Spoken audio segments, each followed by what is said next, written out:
മീൻ വണ്ടിയുടെ ഒച്ചപ്പാട് കേട്ട് ഓടിപ്പോയ എനിക്ക് കിട്ടിയതോ നെത്തോലി. എന്നാ പിന്നെ നെത്തോലി കൊണ്ട് ഒരു സ്പെഷ്യൽ തോരൻ ഉണ്ടാക്കിയാലോ എന്ന് ഞാനും വിചാരിച്ചു. മുള്ളില്ലാതെ എല്ലാം ഊരി എടുത്ത് കഴുകി വൃത്തിയാക്കി എടുത്തു. എന്റെ വീഡിയോ ആദ്യമായിട്ട് കാണുന്നവരാണെങ്കിൽ ഒന്ന് സബ്സ്ക്രൈബ് ചെയ്ത് സപ്പോർട്ട് ചെയ്യണേ. നമ്മുടെ ചൂടായ ചട്ടിയിലേക്ക് നെത്തോലിയും സവാളയും മഞ്ഞൾപ്പൊടിയും ഉപ്പും 1/4 ഗ്ലാസ് വെള്ളവും ചേർത്ത് ഒന്നിളക്കി അടച്ചു വെച്ചു.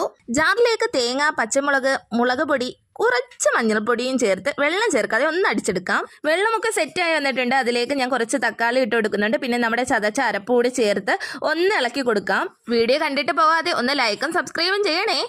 ഇനി ഇതിലേക്ക് നമ്മൾ കുറച്ച് കറിവേപ്പിലയും അതുപോലെ തന്നെ ആവശ്യാനുസരണം ഉപ്പ് ചേർത്തോണേ. ഞാൻ കുറച്ചുകൂടി ഉപ്പിട്ട് ഒന്ന് ഇളക്കി എടുക്കുന്നുണ്ട്. വെള്ളം ഇല്ലാത്തത് കൊണ്ട് അടിയിൽ പിടിക്കാതെ ഇടവിട്ട് മൂടി തുറന്ന് ഇളക്കി കൊടുക്കുന്നുണ്ട്. ഇനി നമുക്ക് കടു താളിച്ച് നമുക്ക് അതിലേക്ക് ചേർത്ത് കൊടുക്കാം. ചോറിന് ഒരു കറികളും വേണ്ട, ഈ ഒരൊറ്റ സാധനം മതി കേട്ടോ ഒരു പറ ചോറുണ്ടാന്. രാവിലെ കുട്ടികളുടെ ലഞ്ച് ബോക്സ് നിറയ്ക്കാൻ ഈ ഒരു ഒറ്റ ഐറ്റം തന്നെ ധാരാളം. ഇതുപോലെയുള്ള വീഡിയോകൾക്ക് കൂടെ കൂടിക്കോണേ.